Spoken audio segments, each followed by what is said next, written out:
నా పేరు సయ్యద్ నసీర్ అహ్మద్ అండి. నేను ఆంధ్రప్రదేశ్ నెల్లూరు జిల్లా కురిని అనే ఒక చిన్న గ్రామంలో జన్మించాను. మాది పూర్తిగా సన్నకారు రైతు కుటుంబం. ఆ తర్వాత చిన్నప్పుడే నేను నాన్నను కోల్పోయినప్పటికీ మా అమ్మ సయ్యద్ బీబీజాన్ దయ వల్ల నేను కాస్త కూస్తూ చదువుకొని ఒక స్థాయికి రాగలిగాను మా అమ్మ దయ వల్ల. ఆ తర్వాత కాలంలో కొంతకాలం ప్రభుత్వ ఉద్యోగం చేశాను. ఆ తర్వాత ఎల్ఎల్బి చేసి ప్రాక్టీస్లోకి వచ్చాను. ప్రాక్టీస్లోకి వచ్చిన తర్వాత జర్నలిజం పట్ల ఒక ప్రత్యేక ఆసక్తి ఏర్పడటంతో జర్నలిజంలో ప్రవేశించాను. పూర్తిగా ఈ లా ప్రాక్టీస్ను వదిలేశాను.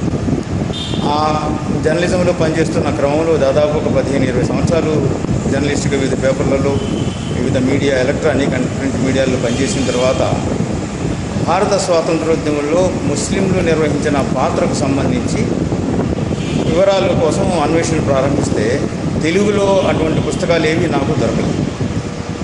అందువల్ల అసలు ఆ పని ఏదో మనమే చేస్తే బాగుంటుందనే ఉద్దేశంతో నేను 1999లో మొదటిసారిగా ఒక ఆర్టికల్ రాశాను.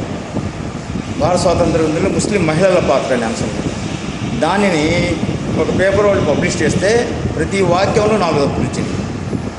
ఆ 4 తప్పులు వచ్చిన తర్వాత నాకు ఏమనిపించిందంటే ఇది మనం ఏదో చిన్న బుక్లెట్గా వేస్తే బాగుంటుందనే ఉద్దేశంతో ఒక 28 పేజీల చిన్న బుక్లెట్ వేసాను. ఆ బుక్లెట్కు విపరీతమైనటువంటి ఆదరణ లభించింది. పేపర్లు దాదాపు 47 పేపర్లు, డైలీ పేపర్స్ కానీ మ్యాగజైన్స్ కానీ ఏవైనా కానీ కాక దాని గురించి చాలా గొప్పగా రాసినాయి. అప్పుడు దాని పట్ల పూర్తి ఆసక్తి కలిగి ఇక కంప్లీట్ దాని మీద అన్వేషణ ప్రారంభించాను. ఆ క్రమంలో దాదాపు 3-4 పుస్తకాలు రాశాను 2004 వరకు. 2004లో నేను వార్తా దినపత్రికలో పనిచేస్తున్న సమయంలో ఈ పుస్తకాలు రాయటం, దీనికి లభించిన ఆదరణ ఇవంతా చూసిన తర్వాత ఈ పుస్తకాలు తెలుగులో ఇంతవరకు రాకపోవడం వల్ల ఇంత ఆదరణ లభిస్తుంది కాబట్టి ఈ పుస్తకాలు ఇంకా రాయాల్సిన సమాచారం అంతా బోల్డేదంత ఉండటంతో పూర్తిగా ఈ పనికే మనం డెడికేట్ అవుదామనే ఉద్దేశంతో వార్తాపత్రికకు రాజీనామా చేసేసి ఇంకా వేరే పని ఏమీ పెట్టుకోకుండా కేవలం అన్వేషణ, పరిశీలన, పరిశోధన, పర్యటన, ప్రచురణ అనేది ప్రధాన వ్యాపకాలుగా పెట్టుకొని పుస్తకాలు రాయడం మొదలెట్టాను. అప్పటి నుంచి ఇప్పటి వరకు మొత్తం 10 పుస్తకాలు రాశాను. రాసింది 10 పుస్తకాలేనైనా ప్రతి పుస్తకం 6 సార్లు 7 సార్లు రివైజ్ అయ్యి రీప్రింట్ కూడా అయింది. అంటే ప్రతిసారి కొత్త పుస్తకం రాసే పరిస్థితి ఏర్పడింది. 23 పేజీలతో రాసినటువంటి పుస్తకాన్ని 320 పేజీలతో పుస్తకం రాశాను. ఆంధ్రప్రదేశ్ ముస్లింలు అనే పుస్తకం 78 పేజీలతో రాసిన పుస్తకాన్ని లేటెస్ట్ స్టేషన్కి వచ్చేసి 420 పేజీలతో రాశాను.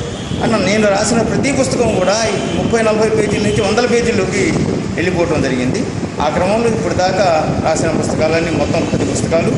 10 పుస్తకాలలో 9 పుస్తకాలు భారత స్వాతంత్రోద్యమంలో ముస్లింల పాత్ర అనే అంశం మీద రాసింది. అయితే ఒక పుస్తకం మాత్రం అక్షర శిల్పులు అనే పుస్తకం తెలుగు సాహిత్యంలో తమదైన ప్రమాణాలని కానీ తమదైనటువంటి ప్రతిభని కానీ చూపెడుతున్నటువంటి తెలుగు ముస్లిం కవులు, రచయితలు, అనువాదకుల యొక్క వివరాలన్నీ సేకరించి 2 సంవత్సరాలు కష్టపడి వాళ్ళ వివరాలన్నీ సేకరించి దాదాపు 333 మంది కవులు, రచయితలు, అనువాదకుల వివరాలతో అక్షర శిల్పులు తీసుకొచ్చాను. ఇంతవరకు తెచ్చిన పుస్తకాలు అవి. ఇప్పుడు లేటెస్ట్గా రేపు పొద్దున రాబోతుంది ప్రింట్ మన ప్రెస్ నుంచి చరితార్థులు అనే ఒక ఆల్బమ్ 1757 నుంచి 1947 వరకు బ్రిటిష్ వ్యతిరేక పోరాటాల్లో పాల్గొన్నటువంటి ముస్లింల భారత ఉపఖండంలోని ముస్లిం యోధుల చిత్రపటాలు, వాళ్ళ బ్రీఫ్ డీటెయిల్స్ ఇంగ్లీషు, తెలుగు 2 భాషల్లో పొందుపరిచి ఆ గ్రంథాన్ని ఆ గ్రంథం ప్రింట్ అయిపోయింది. ఇంకా రేపు ఎల్లుండి అది బయటకు వస్తుంది. 352 పేజీలతో A4 సైజులో ప్రస్తుతం ఆ గ్రంథాన్ని తీసుకొచ్చాను. ఇంకా 5-6 గ్రంథాలు రాయడానికి నా దగ్గర బడ్జెట్ ఉంది. ఆ పని మీదే నిత్యం దానికోసమే అంకితమై పనిచేస్తూ ఈ పుస్తకాలన్నింటినీ ఈ 10 పుస్తకాలని దాదాపు 6 సార్లు రీప్రింట్ అయ్యాయి, రివైజ్ అయ్యాయి అనుకుంటున్నారు కదా. వీటిని మీరు క్రియేటివ్ కామన్స్లో సార్వజనీనం చేయడానికి ఈ విజ్ఞానాన్ని అంతా పూనుకున్నారు. ఏంటి మీకు ప్రేరణ? ఏంటి ప్రేరణ అంటే అండి, మన దేశంలో విభిన్న సాంఘిక జన సముదాయాలు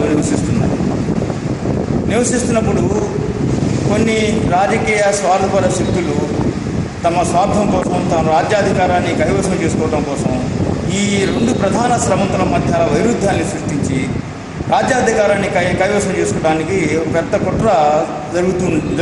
ఇప్పుడు జరిగింది కూడా.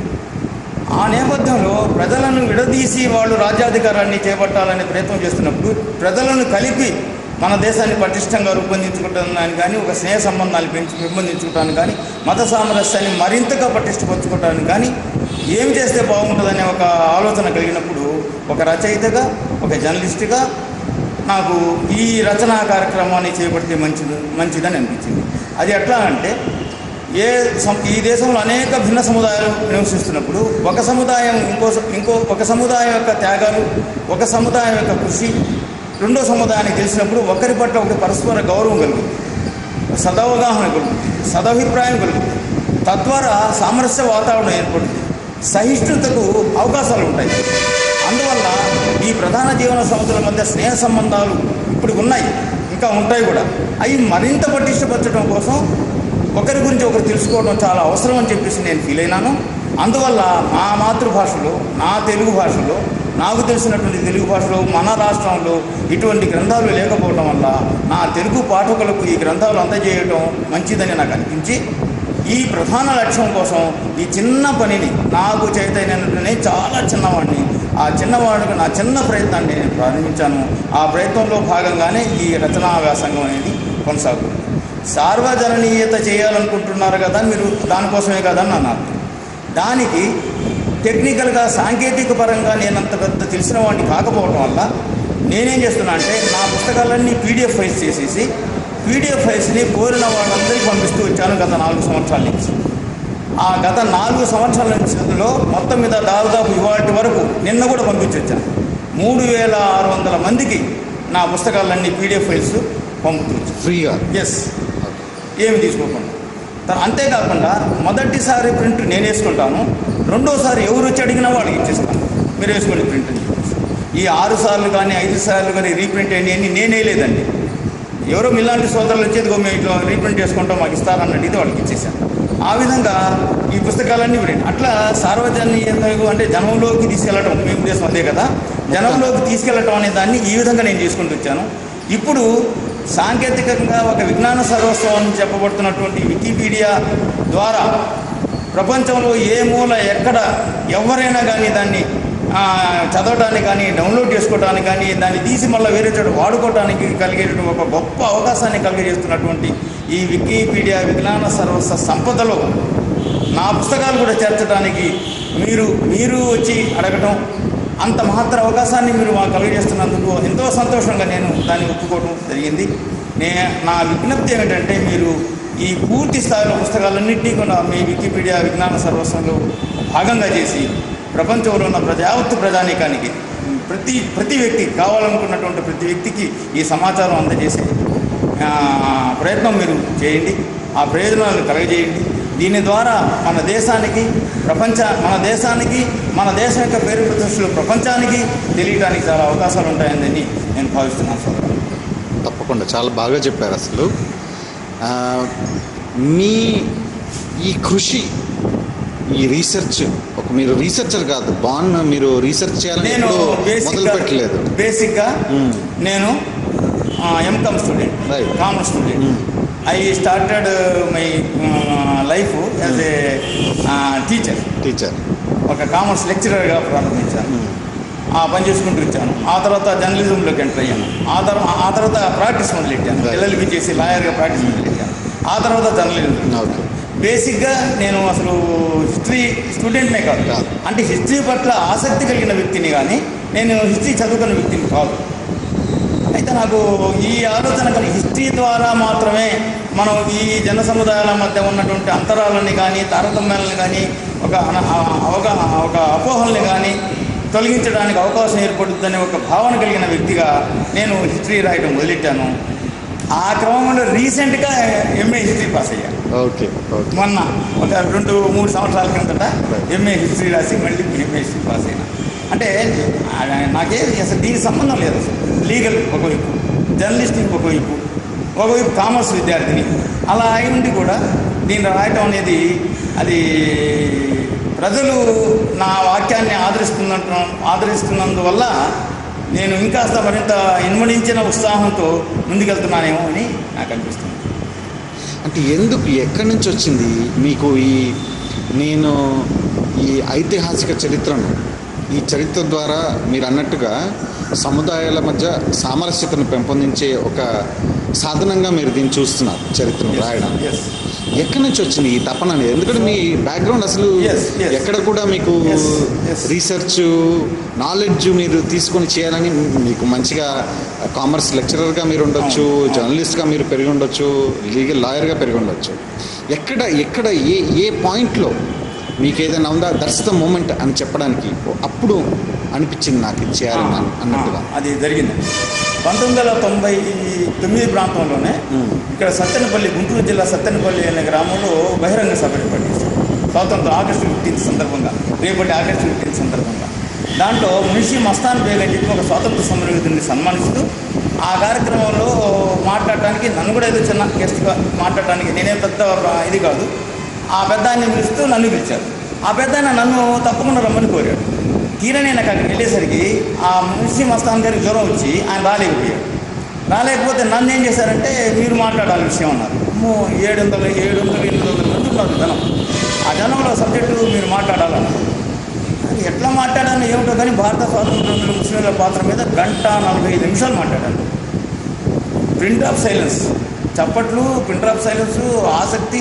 ఆ ఎదురుగా కళ్ళల్లో చూస్తుంటే ఏదో కొత్త విషయాన్ని తెలుసుకుంటున్నామన్న ఒక కాంతి వాళ్ళ కళ్ళల్లో నుంచి నాకు కనిపిస్తుంటే కంటిన్యూ చేశాను అట్లాగే మాట్లాడుతున్నాను. మీటింగ్ అయిపోయిన తర్వాత ఏమైందంటే కొందరు వచ్చేసి, సార్ మీరు చాలా విషయాలు మాట్లాడారు, మేము ఆ పేర్లు విన్నాము, కానీ మీరు డీటెయిల్గా మాట్లాడుతున్నారు, అని పుట్టింది పెరిగింది, అలా చేశాడు ఇలా చేశాడు అని మీరు దృష్టాన్ని చూపెడుతున్నారు. నిజంగా ఉందా ఇదంతా అంటే చాలా రీసెర్చ్ చేశాను, కానీ మరి మీరు అన్నీ నాకు ఎక్కడ తగలేదు అంతగా. మీరు ఇది నిజంగానే మీరు జాగ్రత్తగా చేయాలి, చాలా జాగ్రత్తగా ఉండాలి సుమా, లేకపోతే చాలా ఇబ్బందులు పడతారు మీరు అని ఇండైరెక్ట్గా హెచ్చరిక చేశారు. ఒక 2-3 లెక్చరర్స్, హిస్టరీ లెక్చరర్స్, మేము పేర్లు చదివామన్నా కానీ డీటెయిల్స్ ఎక్కడ లేవు అన్నారు. పిల్లలు వచ్చారు, స్టూడెంట్స్, వాళ్ళు ఆనందపడిపోతూ వాళ్ళు అన్నారు ఒక మాట, అన్నా మీరు ఇట్లా ప్రసంగాలు చేస్తే ఎన్ని ప్రసంగాలు చేస్తారు, ఎన్ని ప్రసంగాలకు వచ్చి మేము వింటాము, ఇదే కనుక మీరు రాస్తే పుస్తకాల రూపంలో వస్తే అది పర్మనెంట్గా ఉంటాయి, మా ఫోటోలు పనికి వస్తాయన్న, అందువల్ల ప్రసంగాల కంటే మీరు please give preference to books అని చెప్పి ఒక కోరిక కోరారు. అప్పుడు దాని మీద బాగా రీచింగ్ చేసినప్పుడు నాకు మనసు కలిగింది ఏంటంటే, క్షయము కానీ ఇది అక్షరం కాబట్టి ఈ శబ్దాన్ని అక్షర రూపంలో మార్చేస్తే దానివల్ల ఉపయోగపడుద్ది అని చెప్పేసి ప్రసంగాల నుంచి పుస్తకాలలోకి వచ్చేసి. ఎలా చేశారు మీ రీసెర్చ్? ఎక్కడి నుంచి మొదలు పెట్టారు? ఎక్కడెక్కడ దొరికాయి మీకు రీసెర్చ్? సోదరా, ఆల్మోస్ట్ ఆల్ దేశం అంతా తిరిగి, జమ్మూ కాశ్మీర్కి వెళ్ళలేదు కానీ మిగతా ప్రాంతాలన్నీ వెళ్ళాం. బీహార్, ఉత్తరప్రదేశ్, కేరళ, తర్వాత వచ్చేసి మద్రాసు, ఉన్నటువంటి ప్రముఖ లైబ్రరీస్ అన్నిట్లో తిరిగా. ఎలా తిరిగారు అంటే ఎవరు స్పాన్సర్ చేశారు? ఎవరు స్పాన్సర్ చేశారు? మీ సొంత ఖర్చుతో? నా కుటుంబం. ఇక్కడ ఒక మాట చెప్పాల్సింది ఏంటంటే, నా ప్రగతికి నా ప్రయత్నానికి మూలస్తంభం నా భార్య. నేను 2004లో జాబ్ వదిలేసాను. 2004లో జాబ్ వదిలేస్తే కంప్లీట్ ఇప్పుడు మా మిస్సెస్ మా ఫ్యామిలీ మొత్తం మెయింటెనెన్స్. నేను దేశం బడి తిరగటం.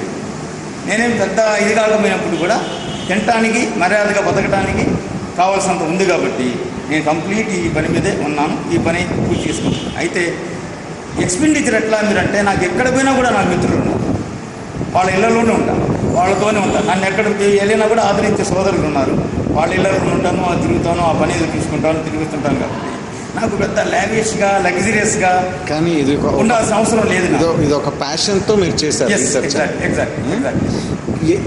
ఎక్కడెక్కడ దొరికాయి మీకు? ఎలాంటి రీసెర్చ్ ఎక్కడ దొరికాయి? ఏ లాంగ్వేజెస్లో ఎలా చదివారు? ఏంటి? ఉర్దూ పుస్తకాలు చదివించుకున్నాను, చదవలేదు నేను, నాకు ఉర్దూ రాదు. ఉర్దూ, కన్నడం, మలయాళం, తమిళ్ పుస్తకాలు, తర్వాత వచ్చేసి హిందీ పుస్తకాలు, ఇంగ్లీష్ పుస్తకాలు ఎక్కువ వేసాయి. ఇంగ్లీష్ ఎక్కువయ్యాయా, మిగతా భాషలు ఎక్కువయ్యాయా? నాకు కాస్త కూర్చో 4 ముక్కలు రాగలిగింది ఇంగ్లీషే కాబట్టి నేను ఎక్కువ ఇంగ్లీష్ మీద వేసాను. తర్వాత నెక్స్ట్ హిందీ మీద వేసాను. ఓకే. నేను హిందీ స్టూడెంట్ని కూడా, అందులో రెండోది హిందీ మీద వేసేయాలి.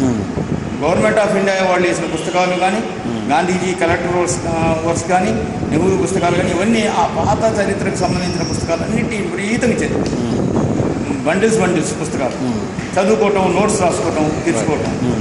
అయితే నాకేంటంటే మళ్ళీ వచ్చి రాసే అలవాటు లేదు. నోట్స్ రాసుకోవటం, తెచ్చుకోవటం, మైండ్లో దాన్ని మేకప్ చేయడం, కంప్యూటర్ ముందు కూర్చొని కొట్టేయడం. మళ్ళీ నేను రాసుకోవడం, తెచ్చుకోవడం అనే ఆలోచన ఏమీ లేకుండా డైరెక్ట్ కంప్యూటర్ మెదడులో నుంచి, వేళల్లో నుంచి కంప్యూటర్లకు ఎక్కిపోవటం. ఆ విధంగా చేసుకుంటాం. ఇవాంటివి కూడా backbone to me to my works is my wife Shaik Ramizabad. నా మదర్ కానీ, నా భార్య కానీ ఇప్పుడు కూడా సంపాదించమని ఇప్పుడు చెప్పలే, నా తల్లికి ఎప్పుడు చెప్పలే, నా భార్య అంతకంటే చెప్పలేదు. ఒక రోజున పూర్తిగా స్వేచ్ఛ మీరు. కానీ ఎప్పుడైనా నేను నిరుత్సాహపడినా కూడా నా భార్య నన్ను వారం చేస్తుంది. We dedicated our life to certain goal, to achieve certain goal. అడ్డంకులు వస్తాయి, రాళ్ళు, రప్పలు, తుంపలు అన్నీ తగులుతాయి, ముళ్ళు అవన్నీ తగులుతాయి. మనం ఇప్పుడే ఇదైపోతే ఎట్లా? మనం చచ్చిన దాకా మనం పని మంది చేద్దాం అన్నారు. అట్లా ఈ చచ్చిన దాకా నేను చేస్తున్నాను. చాలా బాగా చెప్పారు. ఎంతమంది మీ ఫ్యామిలీ గురించి చెప్పండి. మీ ఫ్యామిలీకి మీకు మెయిన్ సపోర్ట్ సిస్టమ్ కదా. నేను నా చిన్నప్పుడే 4వ తరగతి నా నాన్నను కోల్పోయినా. నేను నా తల్లి అమ్మ నాన్నయ్య నన్ను పెంచింది. నాకు చెల్లెలు. మేము పురిని నుంచి కావులికి వచ్చి కావులిలో ఉంటూ చదువుకోవడానికి నర్సాపేట గుంటూరు జిల్లా ఇక్కడే సెటిల్ అయిపోయినాం. ఇక్కడ మా మేనమామ షేక్ మీర్ అహ్మద్ అని మా మేనమామ, వారి సపోర్ట్తో మేము ఇక్కడికి వచ్చి ఉండిపోయాను. ఆఖరికి ఆ మేనమామ కూతుర్నే నేను చేసుకున్నాను. కాబట్టి మా మేనమామ కూడా నన్ను ఇప్పుడు కూడా డబ్బు సంపాదన ఆలోచనల్ని కలగనివ్వలేదు. డబ్బు సంపాదించు నువ్వు అని చెప్పి, పేరు ప్రతిష్టలు సంపాదించు, మంచివాడిగా పేరు తెచ్చుకో అనే మాట అన్నాడు. కానీ అల్లుడిని ఎప్పుడు డబ్బు సంపాదించు, బాగా డబ్బు సంపాదించు అని చెప్పి అమ్మాయిని బంగారం ముంచెత్తు అని ఆయన ఎప్పుడు అన్నారు. వీళ్ళందరూ ఒక్కరు కాదు, ఈ సర్కిల్ చాలా ఉంది. నా బిడ్డ నాకు చిన్నప్పటి నుంచి కూడా నా వెంట నుంచి నాతో పాటు మీటింగులకు రావడం, పోవడం, చేయడం ఇవన్నీ చేస్తుంది. అంటే సోషల్ యాక్టివిస్ట్ అండి. నేను చిన్నప్పటి నుంచే, నేను ఇంటర్మీడియట్ నుంచే అనేక సంస్థల్లో పనిచేసేవాడిని. చాలా సంస్థలు, కల్చరల్ వీటిలో కానీ, సోషల్ అసోసియేషన్స్ కానీ, చాలా వాటిలో పనిచేస్తుండేవాడిని. ముఖ్యంగా వికలాంగులు, అంధులు, లెప్రస్, ఈ ముగ్గురు కేటగిరీ కలిగినటువంటి వీళ్ళతో నాకు ఎక్కువ సంబంధాలు ఉండేవి.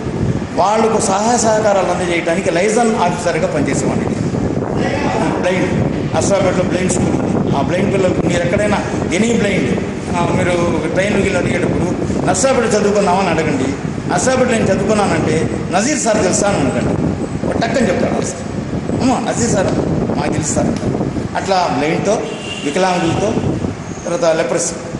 అంటే నేనేమి డబ్బు పెట్టి వాళ్ళని ఉద్ధరించలేదండి. ఎవరన్నా మీ ఓటు సోదరుడు ఏమైనా డబ్బు చేస్తానంటే వీళ్ళకి ఏం కావాలని అడిగేవాడిని. వాళ్ళు ఏం కావాలో చెప్తే మీకు చెప్పేవాడిని, మీ చేత వస్తువులు కనిపించి వాళ్ళకి ఇప్పించేవాడిని, మధ్యలో నేను నిలబడి ఉండేవాడిని. అయితే నేను ఒక జర్నలిస్ట్ కావడం వల్ల వాళ్ళు ఇచ్చిన సంగతి, వీళ్ళు తీసుకున్న సంగతి ఒక ఫోటో తీసి ఒక మ్యాటర్ రాసి పేపర్లో వేసి నా బాధ్యత నిర్వర్తించేవాడిని. అది వాళ్ళిద్దరికీ ప్రయోజనకరంగా ఉండేది. ఆ విధంగా చేసుకుంటూ వచ్చా. తర్వాత అమ్మ మొత్తం చేసిన తర్వాత మ్యారేజ్ అయిపోయింది. మ్యారేజ్ అయిన తర్వాత నేను కొన్నాళ్ళు లెక్చరర్గా చేశాను ప్రైవేట్ కళాశాలలో వాటిల్లో. ఆ తర్వాత గవర్నమెంట్ ఎంప్లాయీగా అకౌంటెంట్గా చేరాను ట్రెజరీలో. అయితే మనకు ఎందుకో ఆ వాతావరణం అది మనకు ఎదగాలి. అప్పుడు ఏమనుకున్నా అంటే ఎల్ఎల్బీ చేసేసి ప్రాక్టీస్లోకి వెళ్ళిపోతామని చెప్పేసి అప్పుడు ఎల్ఎల్బీ ప్రారంభించాను. ఎల్ఎల్బీలో I stood 7th rank, I stood 7th in university. ఆ తర్వాత చేసుకుని బయటకు వచ్చి ఎల్ఎల్బీ ప్రాక్టీస్ చేస్తున్న సమయంలోనే పేపర్లో జర్నలిస్ట్గా అక్కడ కూడా ఇవ్వలేకపోయినా, ఆ ప్రాక్టీస్లో కూడా ఇవ్వలేకపోయినా. ఎందుకంటే రకరకాల గమ్మతులు, చిత్తులు, గమ్మతులు అన్నీ చేయాల్సిన వాతావరణం. అంటే I'm not blaming the lawyers profession. నా మనస్తత్వానికి కుదరలేదంటే దాంతో ఏమైనానంటే అది కూడా నాకు ఒంటికి సరిపడలే. అప్పుడు జర్నలిజం అవకాశం వచ్చింది. జర్నలిజంలోకి వచ్చాను. జర్నలిజంలో 7 జిల్లాల న్యూస్ కోఆర్డినేటర్ స్థాయికి ఎదిగాను. 10 సంవత్సరాలు పనిచేశాను.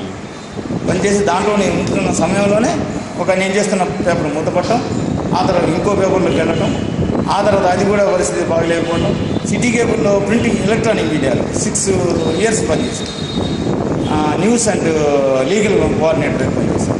ఇవన్నీ పనిచేసుకుంటూ వస్తున్న క్రమంలో ఈ రాయటం ఇదంతా చేసుకున్న తర్వాత 2004లో ఇక ఈ పని చేస్తూ నేను రాయటం అనేది సాధ్యం కాదు.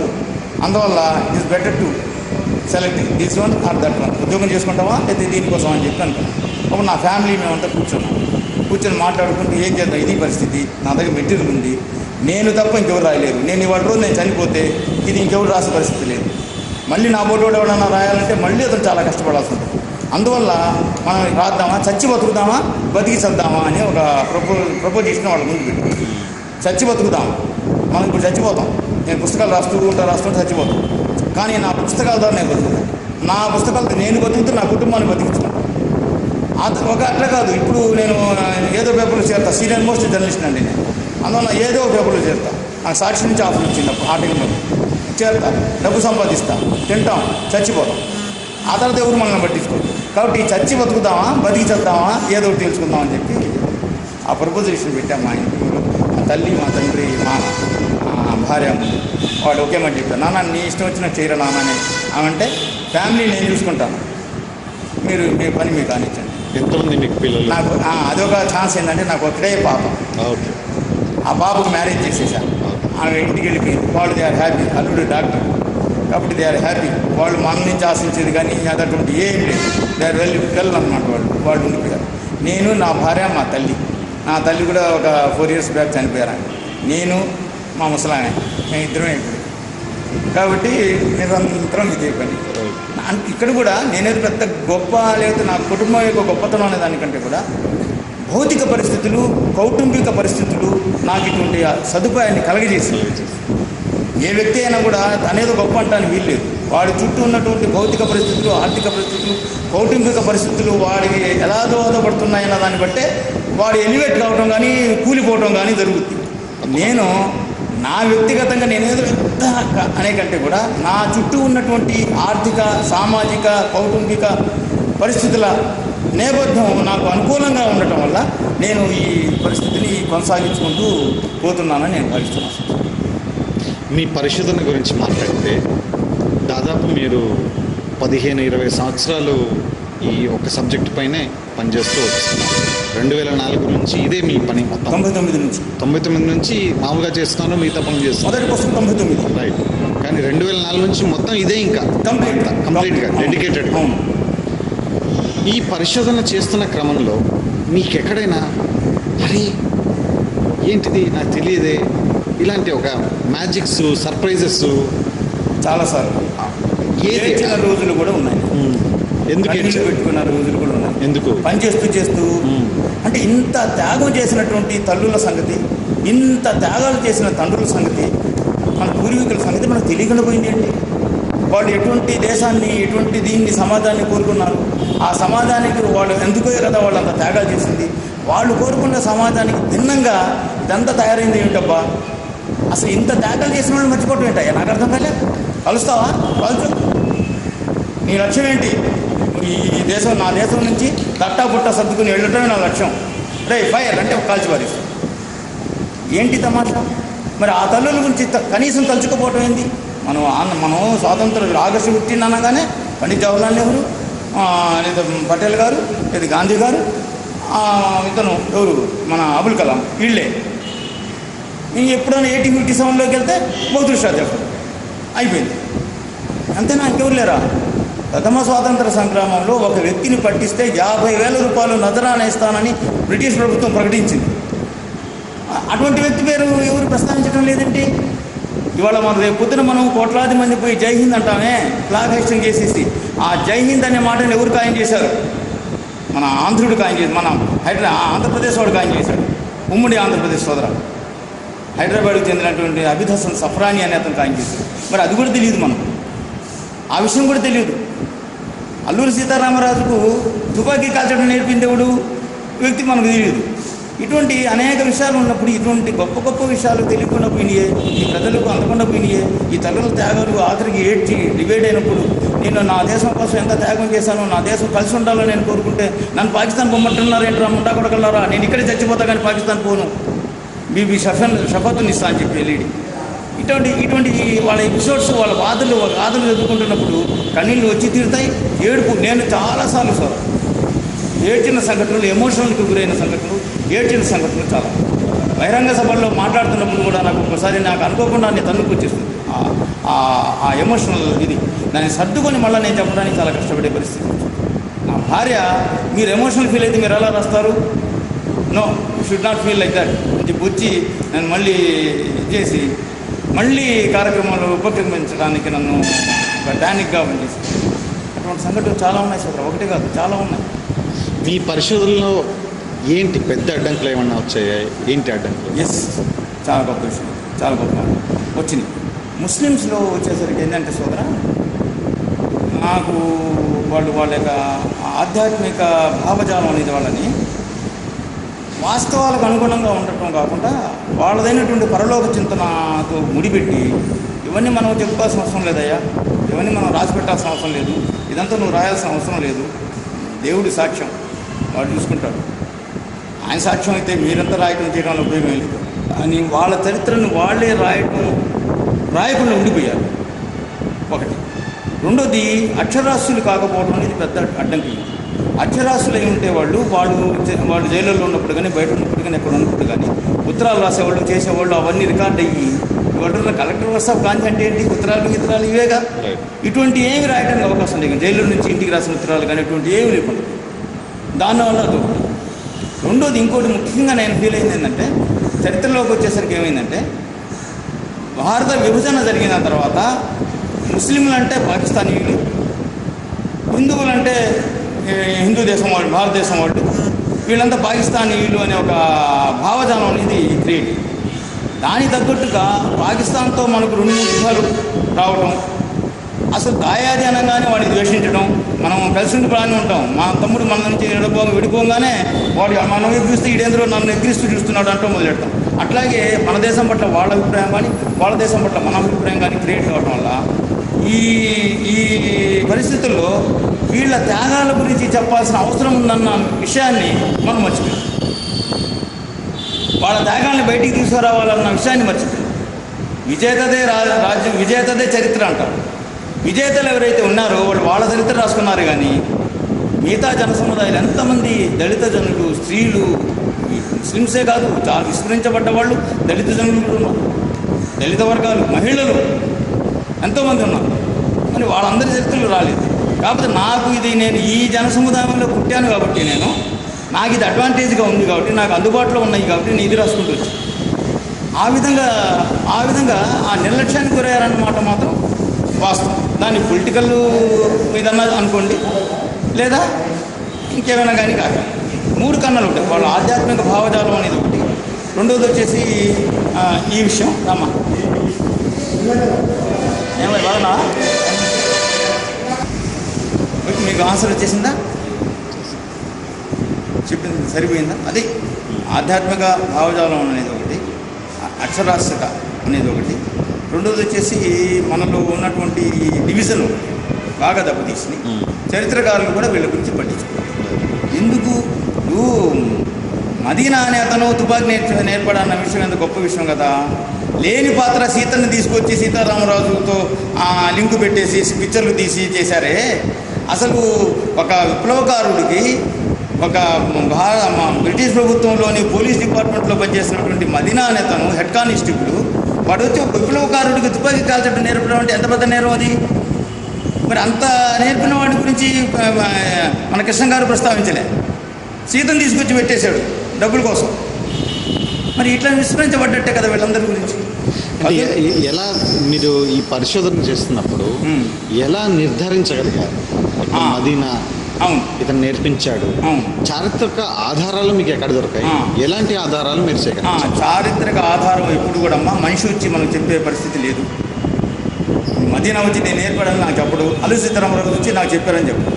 కానీ అల్లూరి సీతారామరాజు గారు ఈ విధంగా చేశారన్న సంగతి ఎప్పుడు 1935లో ఈ పొన్నలూరు రాధాకృష్ణమూర్తి గారు ఎవరో రాసిన పుస్తకం నాకు దొరికింది. అలా 1868లో కర్నల్ మాల్సన్ రాసిన పుస్తకాలు అవన్నీ చదివాను. అప్పటి నుంచి పుస్తకాలు, ఆ పాత పుస్తకాలన్నీ నాకు ఆధారం. పుస్తకాలే నాకు ఆధారం. పుస్తకాలే ఆధారం. 90% పుస్తకాలు ఆధారం. ఒక 5% వచ్చేసి ప్లేసెస్. నేను చాలా వరకు ఎక్కడికి వెళ్ళినా కూడా అక్కడ చారిత్రక ప్రదేశాలు ఉంటే అప్పుడు ఇక్కడ కాంక్రీట్ జంగిల్ ఉంటే ఉండొచ్చు, కానీ ఆ ప్రాంతానికి వెళ్ళి ఆ గడ్డ మీద నిలబడి ఆ ఇన్స్పిరేషన్ పొంది ఇది ఇక్కడ మొఘలు రాకుమారులు ఇద్దరిని నరికేసింది ఇక్కడ ఉంటుంది. చాందినీ చౌక్ దగ్గరికి వెళ్ళి ఎర్రకోట ఎదురుగా చాందినీ చౌక్ దగ్గరికి వెళ్ళి ఇది ఇక్కడ తీసుకొచ్చి ఉంటాడు. ఇక్కడి నుంచి యమునా నదిలో పారేసేటప్పుడు ఇక్కడ నరికేసి ఉంటాడు. ఇక్కడ వాళ్ళ రక్తం స్రవించి ఉంటుంది.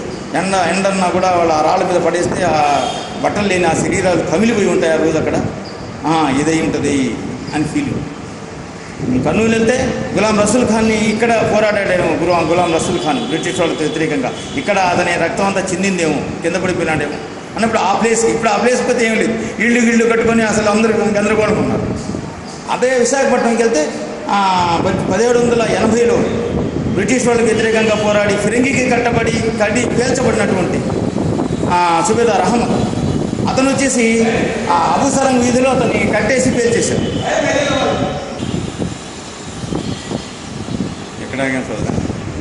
మీరు నేరుగా ఎలా నిర్ధారించారు ప్రదేశాలకు? ఆ ప్లేసెస్కి వెళ్ళేవాడిని, అక్కడ ఆ ఇన్స్పిరేషన్ పొందేవాడిని. అట్లాగే అబుసరం వీధిలో ఆ సుబేదార్ అహ్మద్కు ఫిరంగి కట్టేసి పేల్చేస్తే ఆ అతనాతనుకలై పడిపోతే ఆ ప్రాంతం అంతా వాటన్నిటి కూడగట్టి మూటగట్టి ఎక్కడో దఫన్ చేశారు, అంటే సమాధి చేశారు. కానీ నేను ఆ అబుసరం వీధిలో తిరిగేవాడిని, పోయి అటు ఇటు తిరిగి ఒకసారి వెళ్ళా విశాఖపట్నం, తిరుగుతున్నా అటు ఇటు, జనం అనుమానంగా చూస్తున్నారు. నేను ఊరికే సంచేసుకుని ఇట్లాగే ఏదో అటు ఇటు తిరుగుతుంటే అనుమానం చూడరా, చూసి ఆపారు నన్ను. ఎవడా నువ్వు ఏంటి అక్కడ దాకా పోయినావు, ఇక్కడికి వచ్చావు, మళ్ళీ ఇక్కడి నుంచి పోయి ఎక్కడ దాకా దొరికారా అనుకున్నాను. కూర్చోబెట్టాను. కూర్చోబెట్టి ఈ అబుసరం వీధి అంటే ఎందుకు తెలుసా మీకు, అసలు ఎలా ఏర్పడిందో తెలుసా, దీని ప్రాసెస్ తెలుసా అని చెప్పి ఇవన్నీ చెప్పాయి. వాళ్ళు ఆశ్చర్యం, cool drink తెచ్చిచ్చేవాళ్ళు, tea తెచ్చిచ్చేవాళ్ళు.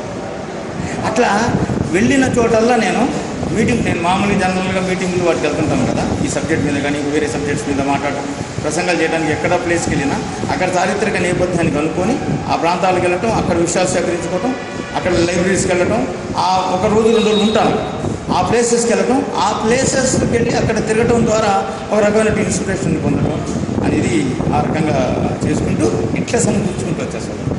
First hand evidence అనేది ఈ ఫస్ట్ హ్యాండ్ ఎవిడెన్స్ అనేది నేను చెప్పుకోవడానికి వీల్లేదు నాకంటే. అందుకే నేను ఎక్కడ కూడా నా పుస్తకాల్లో కూడా ఇది నా సొంతం అని చెప్పను, వ్యష్టి కృషి అని నేను ఎక్కడ చెప్పను. నేను స్పష్టంగా రాస్తాను, ఇది సమష్టి కృషి. నాకంటే ముందు మహానుభావులు ఎంతోమంది పుస్తకాల్లో రాశారు, కాకపోతే అక్కడ పుస్తకం, ఇక్కడ ఒక వాక్యం, అక్కడ వాక్యం, ఇక్కడ ఏదో దీనన్నీ కూడగట్టుకొని తీర్చుకొని అనుసంధానం చేసుకొని దానికి ఒక ఆకారం ఇచ్చి ఇప్పుడు నేను రాసాల రూపంలోనో పుస్తకాల రూపంలో దాన్ని తేగలుగుతున్నా. అంటే నేనే క్రియేట్ చేయటం లేదు.